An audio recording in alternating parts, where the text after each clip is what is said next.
El día de hoy seguimos con la clase, como ya el hermano Jorge explicó, estamos dando las clases basadas en un libro que se llama La verdadera comunidad, True Communities. Y este libro, que es de Bridges, es un libro que se basa en la palabra koinonía, ¿verdad? ¿Y cuál es el verdadero significado de la palabra koinonía? Como se explica en la Biblia. Jorge ya habló del capítulo 1, el capítulo 2 habló bastante de koinonía, y en el capítulo 2 hablaba de que se puede pensar en koinonía en dos aspectos, y Jorge decía, Jorge decía, hablando de la koinonía, que incluía un aspecto objetivo, un hecho objetivo, y ese hecho objetivo se trataba con la palabra unión, y también había un aspecto subjetivo, que era una experiencia subjetiva, y ese aspecto es lo que normalmente nosotros llamamos comunión.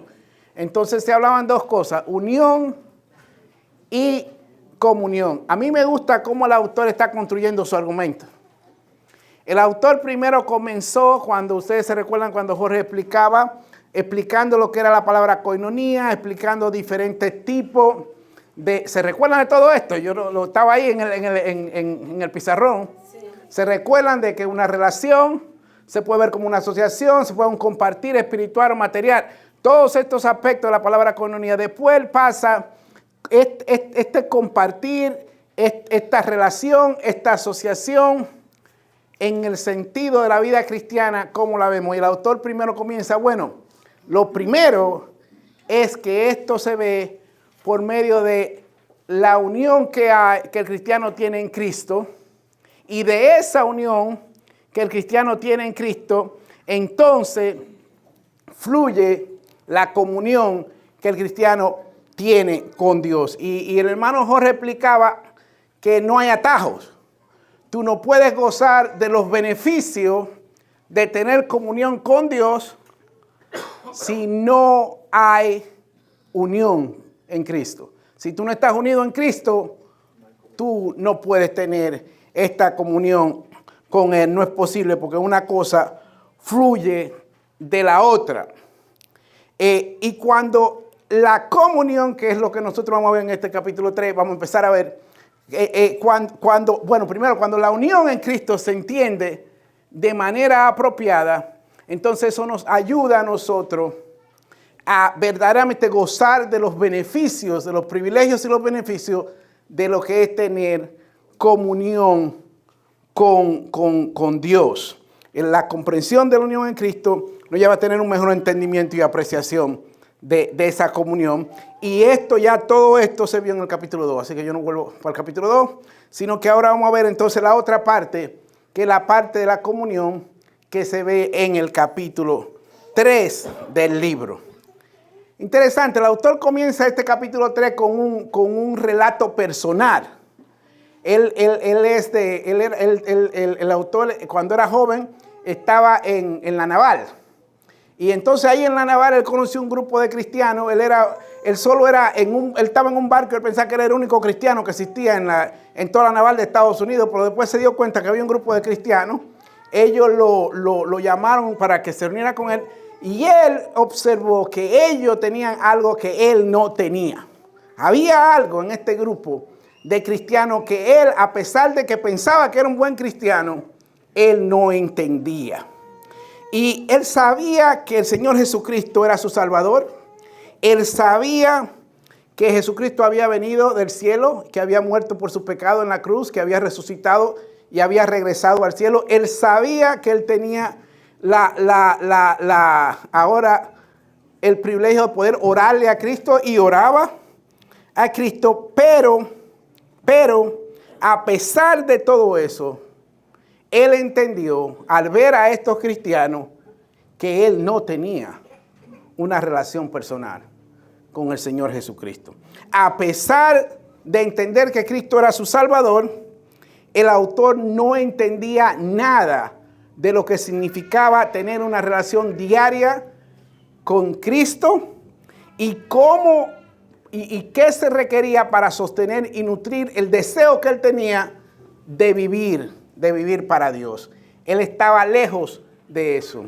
Y quizás alguno de nosotros que sabe que es cristiano, que sabe que es salvo, escucha a veces al pastor o escucha a alguien diciendo acerca, bueno, nosotros decimos muchas veces, siempre le decimos a la gente, esto no es religión, es una relación. Bueno, pero a veces decimos, pero ¿de verdad tenemos esa relación? ¿O esto es un asunto teórico? Bueno, el autor quiere que nosotros prestemos un poco de atención a esta parte. Y recuérdense que todo lo que yo estoy hablando aquí no sirve de nada sin esto. Ya aclaramos esto, ¿verdad? Ya yo no tengo que estar aclarando esto cada 2 minutos, ¿verdad que no? Entiendan, nada de lo que yo hable vale nada si no hay una unión en Cristo. Estamos hablando aquí para los cristianos. Lo que vamos a hablar ahora es para que no, porque si no, si esto no está, entonces lo que caemos es en legalismo. Caemos en una receta. Caemos en inglés decimos check the boxes. Bueno, no estamos hablando aquí de chequear ningún, ¿cómo se dice en español? No sé. Pero, ¿cómo? Bueno, no es tener una lista de cosas, ¿verdad? Sin esa unión con Cristo, se convierte en una lista y no sirve.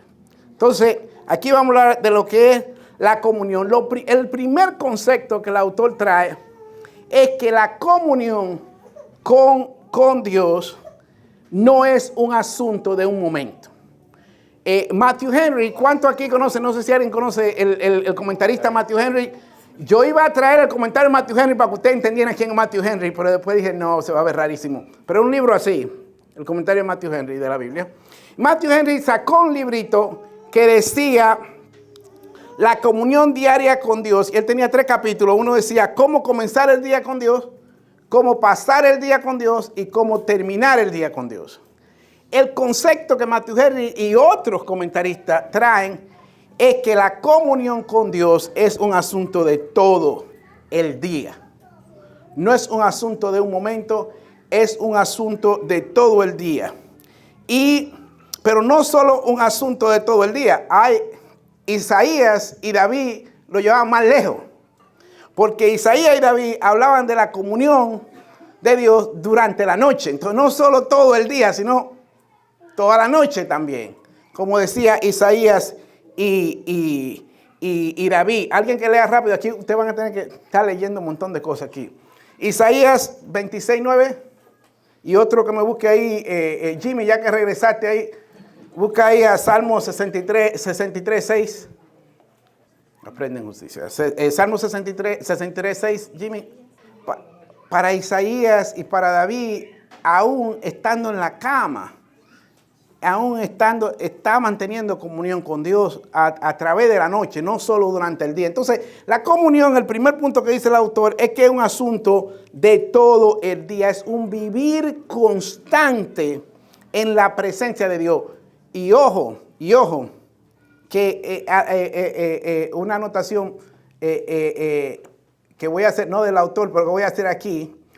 Todo el mundo, ya sean los cristianos, los no cristianos, todos viven constantemente en la presencia de Dios y bajo los ojos de Dios. Y aquí lo que el autor está diciendo es un vivir constantemente de manera, óyeme, la palabrita dominguera que se me olvida siempre, que ya me recordé, de manera intencional. Es vivir en la presencia de Dios de manera consciente. No es que hay momentos que no vivas en la presencia de Dios. Dios siempre te ve. Dios, hay un himno ahí tradicional de la iglesia que decía, Dios te ve, Dios te ve. ¿Verdad? Y David escribe, ¿y a dónde yo me voy a alejar de tu presencia? Si me voy al fondo del mar, ahí estás tú. Si me voy, ahí estás tú. Donde quiera que yo vaya, tu presencia está. Entonces no es que hay gente que vive en la presencia de Dios y hay gente que no vive en la presencia de Dios. Aquí el autor está diciendo que tener comunión con Dios es conscientemente, de manera intencional, vivir en la presencia de Dios. Que tú sabes que tú estás viviendo en la presencia de Dios en cada momento de tu vida. Entonces, pero, y eso ya sea que tú estés en una escuela, que tú estés en tu trabajo, que tú estés en el taller, que tú estés manejando en el tráfico de la 395, de la 495, donde quiera tú estás en la presencia de Dios. Miren, para decir la verdad, la mayoría de nosotros tenemos un problema con este concepto.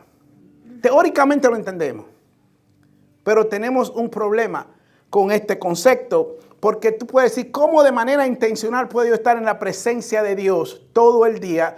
Yo estoy ocupado, yo estoy concentrado haciendo cosas. Cuando estoy en mi trabajo tengo que estar pensando en mi trabajo, no voy a estar pensando en Dios. Entonces pensamos como que en un mundo tan ocupado como yo vivo aquí, ¿cómo puedo yo pensar en esto? Quizá hay una mejor manera de pensar en esto. Y la pregunta que el autor hace es, ¿cuál es el objeto central de tu atención y de mi atención y de mi corazón? Dicho de otra manera, cuando tienes tiempo de pensar, ¿en qué tú piensas? ¿Qué? Me dijiste que estás concentrado arreglando, el hermano Tito arreglando ahí una máquina ahí de aire acondicionado y tiene que estar mirando y tiene que estar... ¿Está bien? La pregunta es, ¿qué hace Tito cuando termina eso? Y tiene tiempo de pensar. Hermano Tito, no estoy pensando... La pregunta es para todos. ¿Qué hacemos nosotros? ¿A dónde se va nuestra mente? ¿A dónde se va nuestra mente cuando tiene tiempo de pensar? ¿Vuelve nuestra mente automáticamente, espontáneamente a enfocarse en Dios? ¿O se va nuestra mente a otras cosas cuando tenemos tiempo en qué pensar? Esa es la pregunta, ¿verdad? Y como dije antes, esto no es legalismo. Aquí estamos hablando el autor dice, lo importante que es aprender a tener comunión con Dios en nuestro diario vivir. En nuestro diario vivir. Y la pregunta es, ¿se recuerdan cómo hay una brújula? ¿Quieren saber lo que es una brújula aquí? ¿Hacia dónde apunta la brújula si no hay nada magnético al lado? Siempre. Tú la pones para el sur y la brújula se va para el norte, ¿verdad? Siempre te dice dónde está el norte. Y la pregunta es esa, ¿así es nuestra mente? ¿Siempre se va para donde Dios? ¿Siempre al final cae donde Dios? ¿O se va para otro lado? Esa es la pregunta que hace el autor. Y él dice que todos los que quieren tomar en serio la coinonía, la comunión con Dios, tienen que enfrentarse a esta pregunta en algún momento de su caminar cristiano. Tienen que enfocarse en esta pregunta. Entonces, ¿cómo podemos nosotros nutrir o practicar este asunto? ¿Cómo en dominicano dicen algunas expresiones ahí raras, pero ¿cómo nosotros bregamos con esto, verdad? Entonces él dice, bueno, el fundamento, por fundamento aquí la base, él dice, de esta comunión de todo el día está por el principio, con el tiempo de quietud de la mañana. De nuevo, tengo que decir, hermano, solo para que quede claro que aquí yo no estoy dándole un sermón a ustedes, estamos en una clase bíblica y tengo que decirle que estas cosas me hablaron a mí quizás primero antes que a ustedes. Muchas de las cosas que está diciendo el autor mientras yo estaba estudiando esto me dio bastante duro porque yo decía, wow. Y la idea es que aquí aprendamos estas cosas juntos. Así que ustedes pueden interrumpirme y decir en cualquier momento. Pero lo primero es el tiempo de quietud de la mañana. El autor dice, este es un tiempo importante. ¿Por qué es un tiempo importante? Primero, la Biblia nos anima, nos llama a esto. David decía en el Salmo, alguien que me lea Salmo 5.3. Salmo 5, a ver, Chris, Salmo 5.3. Tenemos un himno, ¿verdad? Que dice aquí, que dice así, ¿verdad? Que lo contamos todo.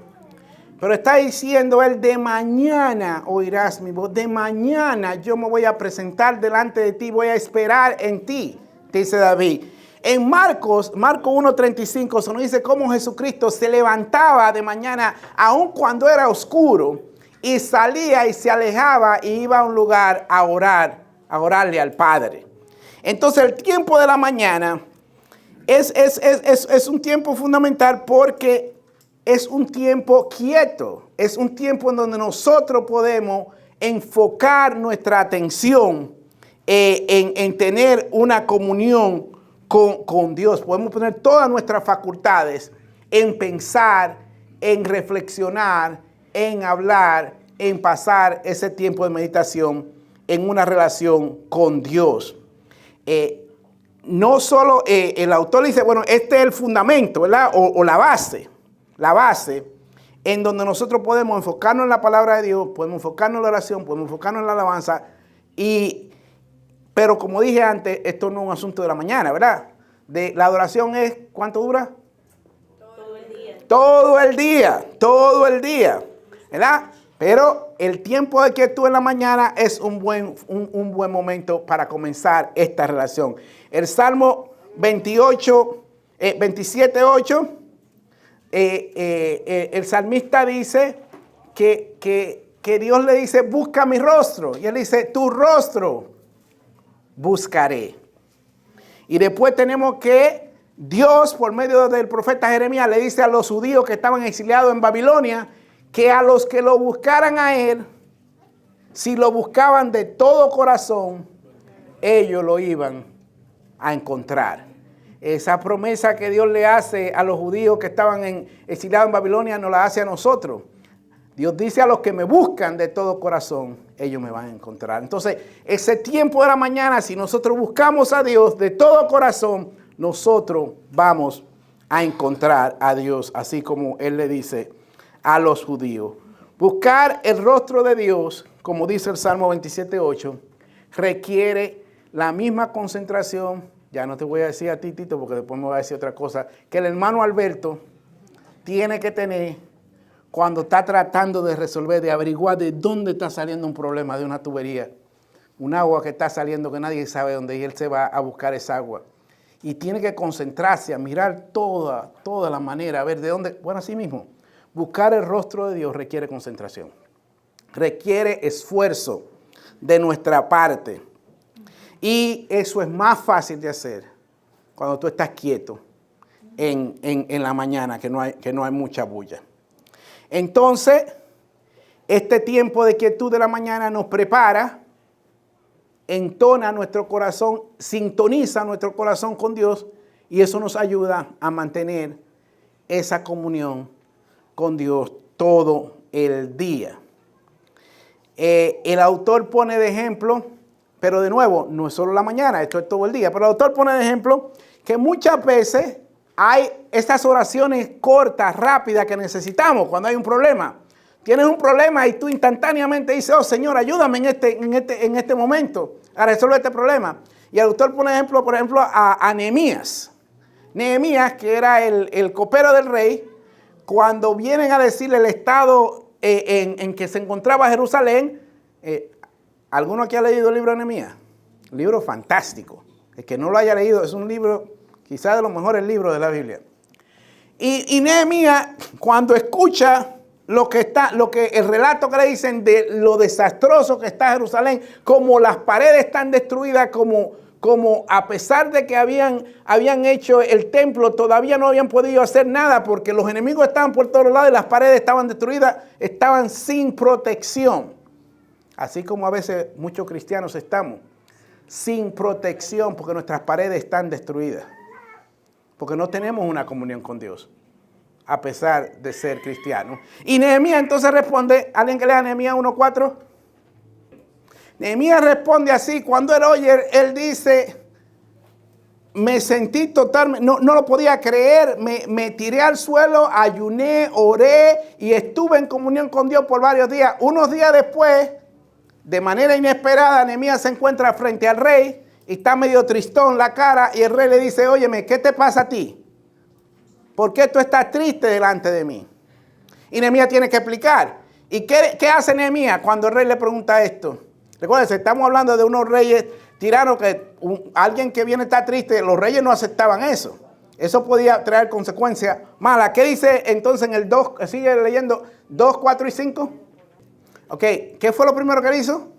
Oré a Dios. ¿Le ha pasado eso a ustedes? Eso fue una oración instantánea. No fue que él se paró y dijo, permiso rey, déjeme orarle a Dios y después yo vengo a hablarle, ¿verdad que no? Eso es lo que se llama una oración silenciosa e instantánea que él hizo. Oré a Dios para que me diera favor en lo que le voy a pedir al rey, y entonces le pidió al rey. Ahora, todos nosotros necesitamos y hacemos este tipo de oración.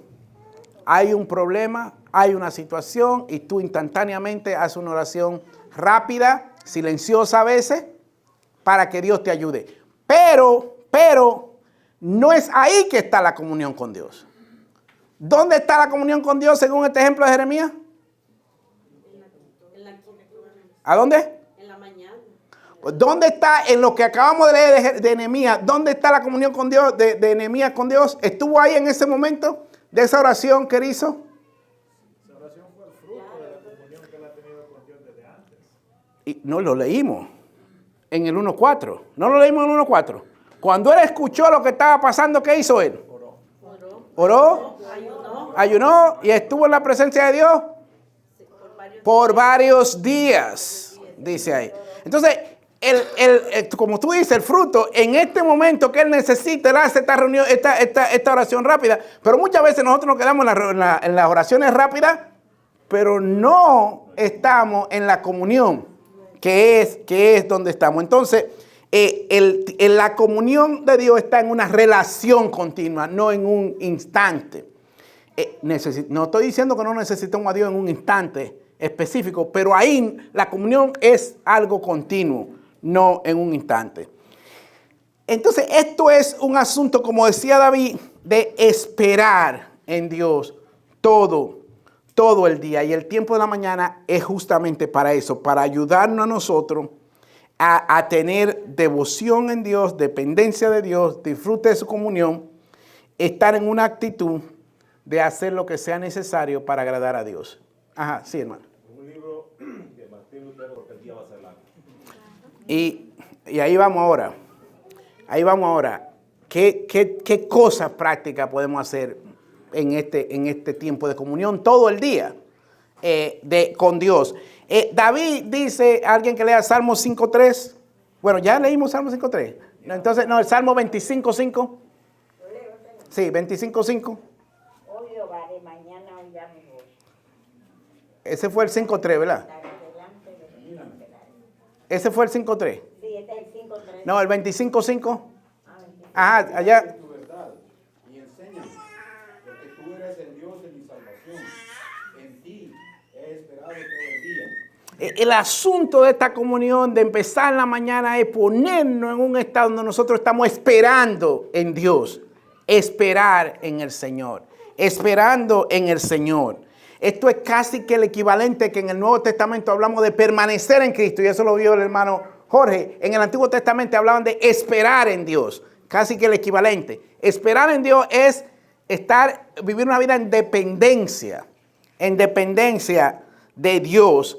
Y ya hablamos de cómo nuestra dependencia está en Cristo, cómo su vida en nosotros es lo que nos da el poder que nosotros necesitamos para vivir la vida cristiana que Dios quiere que nosotros vivamos. Entonces, el autor habla de cómo esta vida en abundancia, que de la cual habla Jesucristo, que para nosotros experimentarla, nosotros tenemos que desarrollar este tipo de práctica, este tipo de actitud como la que tenía David, porque haciendo este tipo de cosas es que nosotros vamos a llevar mucho fruto. Ahí es que podemos permanecer.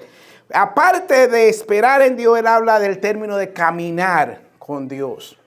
El segundo término es caminar con Dios a lo largo del día. Debemos aprender a caminar con Dios. ¿Quiénes aquí han oído hablar de Enoc? No. Todo, ¿verdad? Dice de Enoc, la Biblia solo dice dos cosas. Caminó con Dios y... Wow, pues, caminó con Dios, está bien, dice tres cosas, porque si se lo llevó Dios, está bien. Pero caminó con Dios y vivió una vida que agradó a Dios. Eso es lo que dice. El Génesis dice, caminó con Dios Hebreo 11, en el Salón de la Fe dice, dio testimonio de que agradó a Dios. Entonces, caminó con Dios y agradó a Dios. Matthew Henry, de nuevo, el mismo que dijimos ahorita, decía que caminar con Dios es poner a Dios delante de nosotros y actuar como los que están siempre bajo sus ojos. Es vivir una vida de comunión con Dios en ordenanzas y en providencias. Es hacer de la palabra de Dios nuestra regla y de su gloria nuestra meta en todas nuestras acciones. Eso es caminar con Dios. ¿Ponemos nosotros a Dios delante en todo lo que nosotros vamos a hacer? ¿Estamos nosotros usando la palabra de Dios como nuestra regla para saber lo que es lo bueno y lo malo? ¿Y estamos nosotros buscando la gloria de Dios en todo lo que hacemos? ¿Es esa nuestra meta? Buscar la gloria de Dios, complacer a Dios, agradar a Dios. Entonces, él dice, caminar con Dios, entonces, significa tener comunión con Él y llevar una vida que le agrade. Y una cosa fluye de lo otro. Enoc caminó con Dios y ese caminar con Dios fue agradable a Dios. Entonces, una cosa sale de la otra. El agradar a Dios es una consecuencia de caminar con Dios. Entonces, el autor sigue preguntando, ok, hay una tercera parte. La tercera parte, esperar en Dios, caminar con Dios, disfrutar o deleitarse. Deleitarse en Dios. Salmo 63:3, David lo expresa en Salmo 63:3. David dice en Salmo 63, tu amor es mejor que la vida. Yo estoy parafraseando ese salmo, ¿verdad? Y Pablo en Filipenses 1:21 dice, para mí el vivir es Cristo. Óigame, tanto David como Pablo ven en Cristo, en Dios, alguien en quien deleitarse. En Él, alguien en que deleitarse. Entonces, el autor dice, no solo tenemos que depender de Dios, esperando en Él, no solo tenemos que aprender a caminar con Dios, sino que también tenemos que aprender a deleitarnos en Dios. Pudiéramos decir, dice el autor, que ese es el objetivo último. Se dice así en español, objetivo último, o el objetivo más grande, mayor. Quizás yo hice un Spanglish. El objetivo mayor al que debe aspirar todo cristiano. La continua comunión con Dios tiene como objetivo el que nosotros disfrutemos, nos deleitemos en Dios. Hermano, la mayoría de nosotros, si somos honestos, no experimentamos este tipo de comunión con Dios todos los días. Pero saben que ahí no está la tragedia. Ahí no está la tragedia, en que no lo experimentemos. ¿Cuál es la tragedia? Que tampoco lo deseamos. Es peor todavía, ¿verdad? Va más allá. Pues tú dirías, yo lo quiero, yo lo deseo, pero todavía no lo he experimentado. No, hermano, ni lo experimentamos, ni lo deseamos, ni lo anhelamos. Y ese es un problema serio en el pueblo cristiano. No es parte de esto, pero decía alguien ahí, otro comentarista decía que hay 3 razones por las que el cristiano vive vidas fracasadas. Decía, estoy citando a otra gente, no que yo estoy diciendo que solo dan esas 3 razones, pero él lo simplificaba en 3 razones. Él decía, la razón número 1 es oye, me estoy mal yo con mi Spanglish, señores, yo soy mejor que esto, no sé por qué ahora se me metió el neglect. La negligencia. No es negligencia, no. El descuidar, oye, necesito un traductor aquí. Descuidar la oración, número 1. Y Jorge habló un poquito de esto con el ejemplo de Lutero. La razón número 2 es la autodependencia o la no depender en Dios. Y estábamos hablando de esto. Y la razón número 3 es el pecado en la vida del cristiano. 3 razones por las que los cristianos viven vidas fracasadas. La unión de la comunión de todo el día con Dios viene a dar respuesta a todas estas cosas. Y a que nosotros vivamos la vida de triunfo, la vida en abundancia que Dios quiere que nosotros vivamos, hermano. Esto, bueno, no sé a ustedes, pero cuando yo estaba leyendo esto, yo casi que decía, wow, a cada rato tenía que pararme de leer y pasar un buen tiempo reflexionando lo que había estudiado. En el Salmo 37, Dios nos manda y nos promete que si nos deleitamos en Él, dice, deleítate en el Señor y Él te concederá. Te me está adelantando, ¿viste? Te me está adelantando. Si fuera Josué, te digo algo. No, excelente. Y ese salmo ahora mismo lo vamos a ver. Ahora mismo. Wow, casi que tú estabas ahí mismo. Estamos bien ahí. Estamos sintonizados. Entonces, hermano, ¿cuál es el problema de la mayoría de nosotros? Nosotros estamos conformes en utilizar a Dios, usar a Dios. Necesito que Dios me ayude en el trabajo. Necesito que Dios me ayude en el matrimonio. Necesito que Dios me ayude en la escuela. Necesito que Dios me ayude aquí. Hermano, todas esas son necesidades legítimas. Todas esas pueden ser necesidades legítimas. Pero el asunto es que no podemos pensar en una relación con Dios que solo se basa en hacer negocio con Dios. Y Jorge habla un poquito de eso. Creo que cuando estaba hablando del capítulo 2. Esto no es un asunto de hacer un negocio con Dios. Dios, ayúdame en esto, ayúdame en esto. Nosotros tenemos que aprender a deleitarnos en el Señor. Él quiere que nosotros nos deleitemos en Él.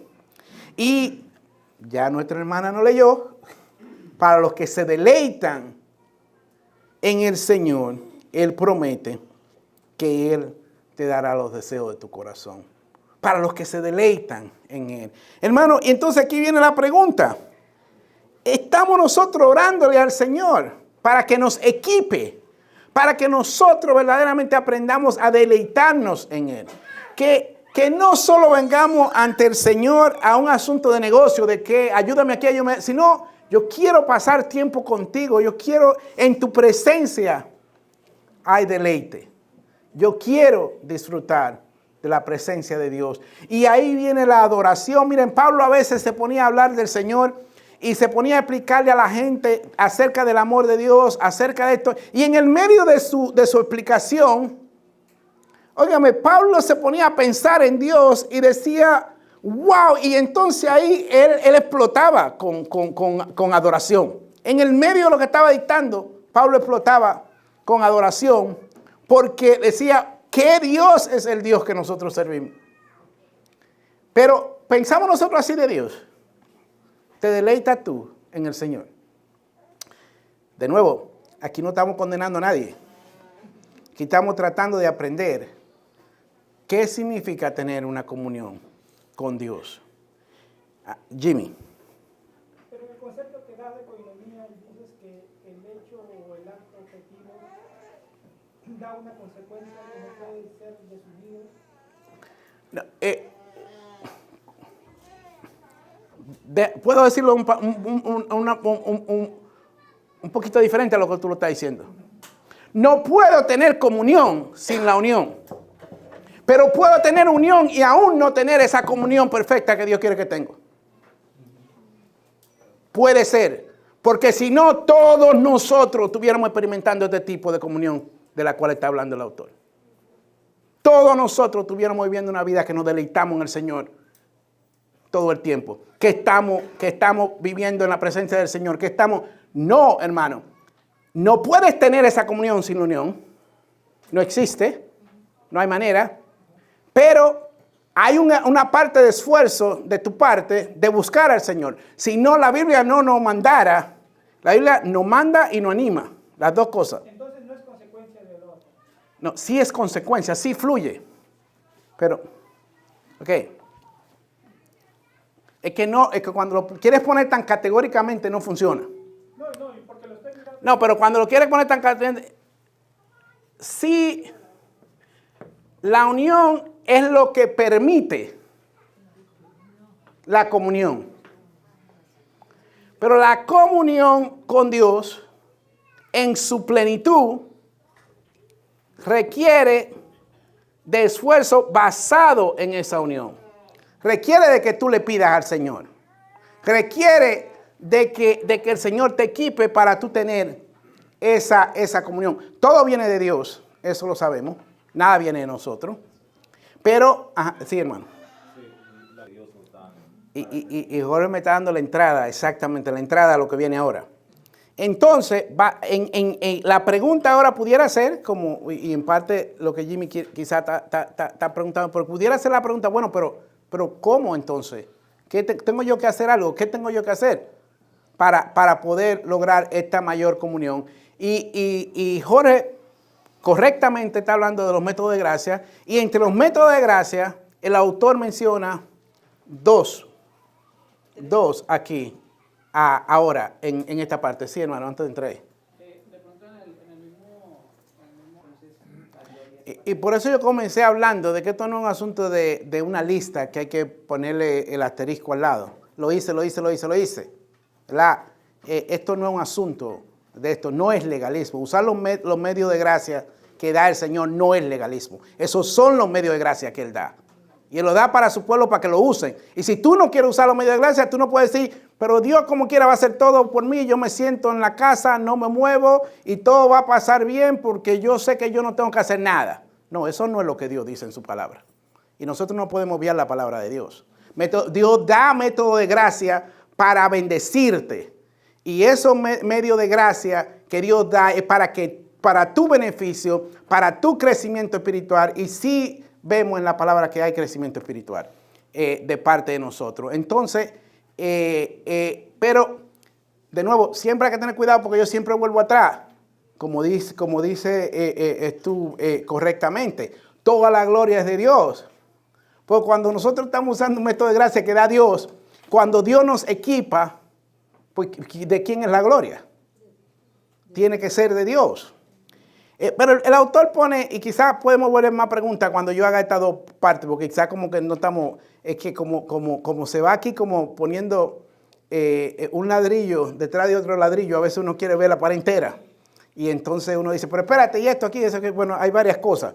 Él pone dos cosas aquí. El primer método de gracia que él pone, que cómo podemos tener comunión todo el día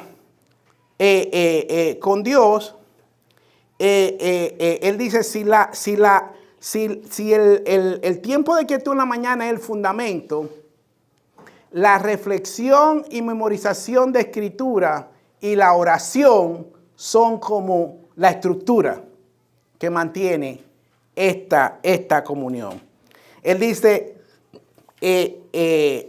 meditar en la palabra de Dios día y noche es un mandamiento y también es un llamado de aliento en las Escrituras. ¿Qué pasa cuando hay un mandamiento en las Escrituras? ¿Qué significa eso? hay que obedecerlo. ¿Verdad? Es un mandamiento. Pero también no solo un mandamiento, sino que hay aliento en eso. Josué 1.8, todo el mundo se lo sabe ese, ¿verdad? ¿Verdad? Josué 1.8, no apartará de tu boca este libro, ¿verdad?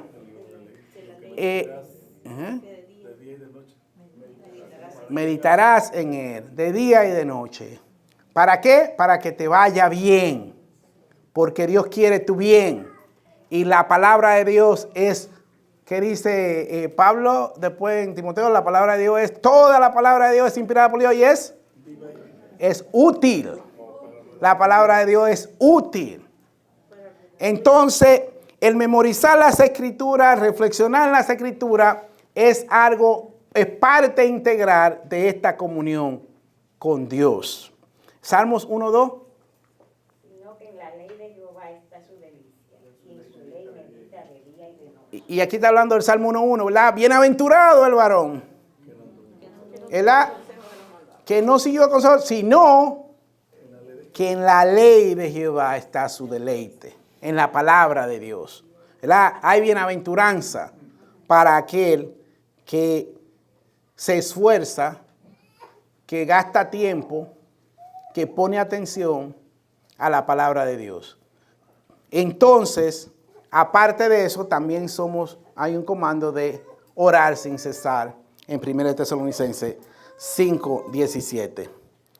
Ahora, pocos cristianos toman esta cosa en serio. Pues dice, suena bonito esto, pero esto es impráctico. Orar sin cesar. Estar todo el tiempo meditando en la palabra de Dios suena algo impráctico. Entonces la mayoría de la gente dice, vivimos en un mundo muy ocupado. Entonces esto no puede hacerse. Pero el autor dice que sí se puede hacer.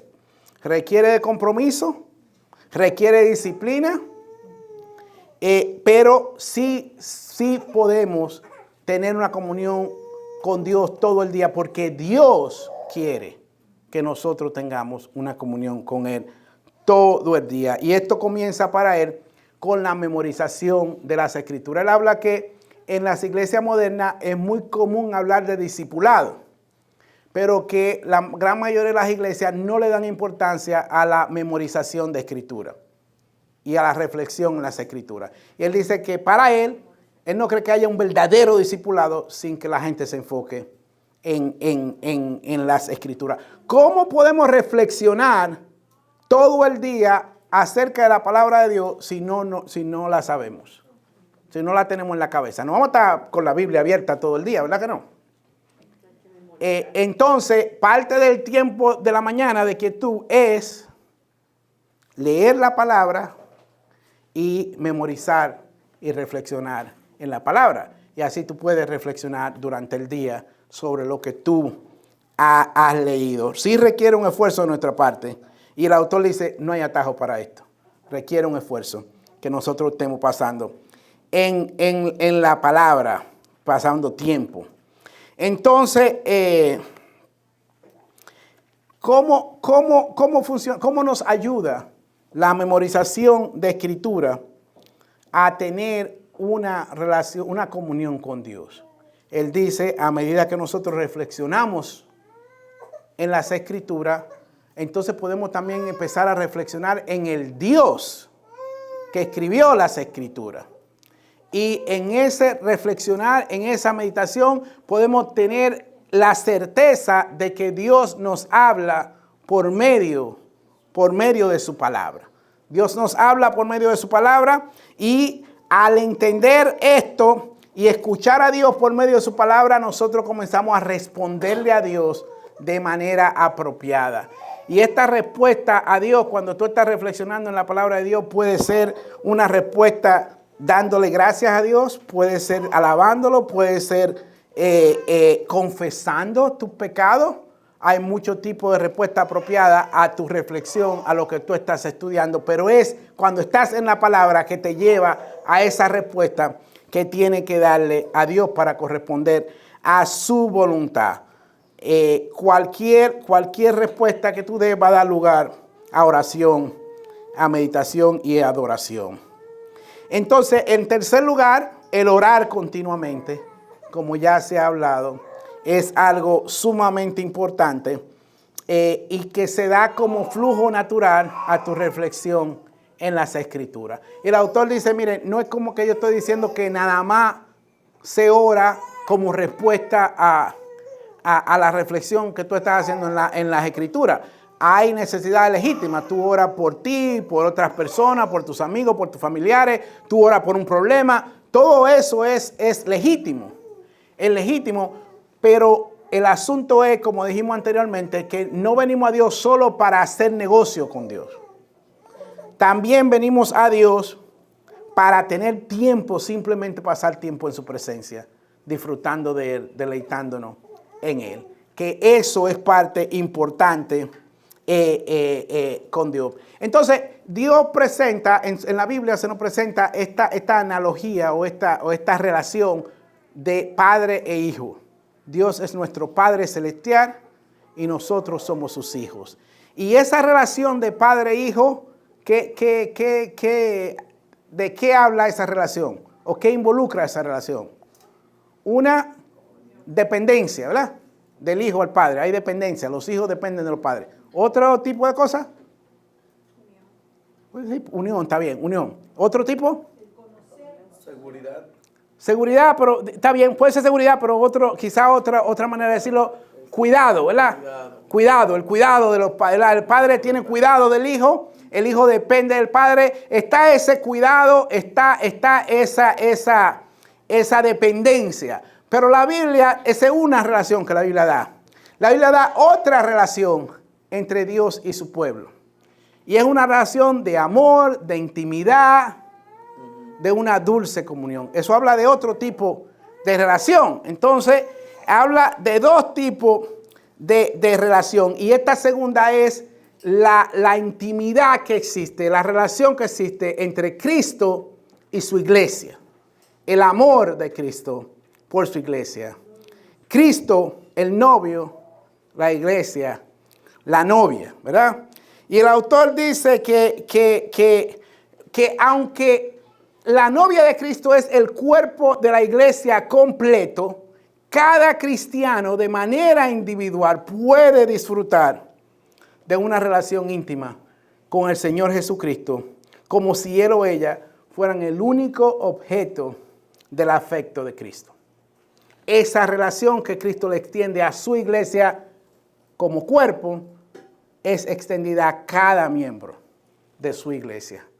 Entonces podemos tener ese tipo de relación. Hay muchos comentaristas que hablan de que el libro, ¿cuántos de ustedes han leído Cantar de Cantares? Que el libro Cantar de Cantares es una analogía que representa este amor de Cristo con la iglesia. Y si eso fuera cierto, ahí vemos, por ejemplo, en Cantar de Cantares, en 1.15, en Cantar, alguien que lea rápido Cantar de Cantares, claro que eso es poesía, pero oigan lo que dice este amor del novio por su iglesia y cómo del novio por su amada y cómo le responde la amada a su novio. Cantar de Cantares 1.15. Sí, ya estamos casi terminando, como dice ahí el Cantar de Cantares 1.15. Qué hermosa eres, amada mía, qué hermosa, tus ojos son como palomas. El 2.2, de una vez. Sigue con el 2.2. Capítulo 2, versículo 2.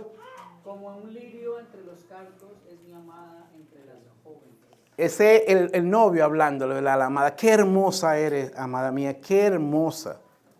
Como lirio entre cardos, así es mi amada entre las jóvenes. Sigue ahí mismo cómo le responde la amada en el 4 y el 5 del 2. Como el 3 y 4. Ajá. Como el manzano más selecto. Amén. Hermano, el amor de Cristo, el amor de Cristo por su iglesia, cómo Cristo la protege, cómo Cristo la trata, la mima, la lleva al salón de banquete, como la amada dice, ¿qué tanto me ama mi amado? ¿Verdad? ¿Qué tanto me ama? Entonces, esta relación es esta comunión con Dios, cuando la entendemos correctamente y entendemos esta relación que Dios quiere tener con nosotros y que Dios nos llama como cristianos a tener con Él. Este disfrute, Dios no solo quiere que nosotros nos deleitemos en Él, Él también se deleita en nosotros. Y ¿cuál es el problema que tenemos el día de hoy? Que nosotros entendemos de que tenemos que hacer algo por Dios. Como lo entendemos, yo tengo que hacer algo por Dios. O yo tengo que creer en la doctrina correcta. Nada malo con eso, hermano. Pero, pocos creyentes toman el tiempo para tener una comunión con Dios, simplemente para disfrutar de la presencia de Dios. Simplemente para saborear, para deleitarse en quién es Dios. Poco lo entendemos que quizás esto es como muy, ¿cómo sería la palabra? Cursi. Muy raro, ¿verdad? Y nosotros los varones peor, porque yo soy un hombre, ¿verdad? Muy raro esto. No, hermano, Dios quiere que tú disfrutes de Él. Dios quiere que tú que tú encuentres deleite en Él. Bienaventurado el varón que encuentra su deleite en Dios, en su palabra. Bienaventurado, eso va a traer bienaventuranza para ti. Entonces, eso es lo que te lleva cuando tú te entras en esta relación. Es imposible que te pares ahí y no te lleve automáticamente a adorar a Dios. A depender más de Él. Porque tú sabes que todo viene de Él, que tú no tienes nada, que no hay nada que tú puedas hacer. Jesucristo dice, ¿cómo fue? Ya lo vimos en el capítulo anterior, yo no estoy repitiendo mucho, pero en Juan 5, ¿qué dice Jesucristo? permaneced en mí y yo en vosotros, porque apartado de mí. Y la palabra nada significa nada. Nada. Entonces, esa es la parte de permanecer. El autor dice que parecería que en la iglesia el día de hoy hay poca sed de Dios. No está la sed de la que habla el Salmo 42, 1. También tenemos una canción sobre esto, ¿verdad? Salmo 42, 1. A ver, no hay que leerlo, ¿o sí? Como el siervo brama por las aguas, así brama mi alma por ti, Señor. Como el siervo busca de las aguas o anhela estas aguas, sí, mi alma anhela tu presencia, Señor. Entonces, él dice, hay poco, pareciera que no está esa sed en cada uno de nosotros, que es la sed que necesitamos nosotros. Dios no necesita tener esta sed. Nosotros, para poder crecer en nuestro caminar cristiano, para depender de Dios, caminar con Dios, deleitarnos en Dios. Algunos sugieren que, dice el autor, que este tipo de intimidad es solo para algunos selectos, que no es para todo el mundo. Pero él se pregunta si las escrituras son útiles para todos los creyentes. Si todas las escrituras, como yo dije ahorita, es útil para todos los creyentes, entonces los ejemplos de Enoc, Abraham, Moisés, David y de los apóstoles Juan y Pablo son ejemplos que son válidos para nosotros. Todos ellos tuvieron una comunión íntima con el Señor.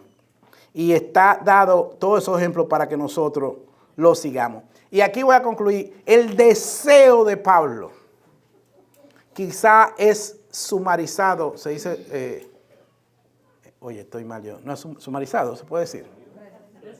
Resumido. El deseo de Pablo se puede resumir, está bien esa palabra, se puede resumir en Filipenses 3:10. El deseo de Pablo se resume en Filipenses 3:10. En Filipenses 3:10 Pablo dice, yo quiero conocer a Cristo, dice el apóstol Pablo. Yo quiero conocer a Cristo. Y quiero tener una relación más profunda con Jesucristo. Yo quiero conocer el poder que lo levantó de los muertos. Yo quiero compartir en su sufrimiento. Pablo dice, yo quiero conocer a Cristo. Pregunta, ¿era Pablo cristiano cuando dijo estas cosas? Era un apóstol de Jesucristo. ¿Y de qué está hablando Pablo entonces? ¿No conocía a Cristo? ¿Tenemos ese anhelo nosotros? Hermanos, yo pienso que es un llamado. Por lo menos me habló a mí, yo no sé a ustedes, pero esto me habló un montón a mí. Esto me habló un montón cuando yo estaba estudiando eso. Tengo yo ese anhelo, tengo yo esa oración a Dios, Señor, yo quiero conocer a Cristo. Miren, hermano, le voy a decir la verdad. Cuando yo comencé, como yo siempre digo, cuando el Señor me encontró y me sacó donde yo estaba, y yo vine a ser parte de su pueblo, yo recuerdo que por años yo no iba a muchos lugares. La verdad que yo no me gustaba ni escuchar mucho, como yo no sabía quién era bueno, quién era malo, tenía cero entendimiento de doctrina.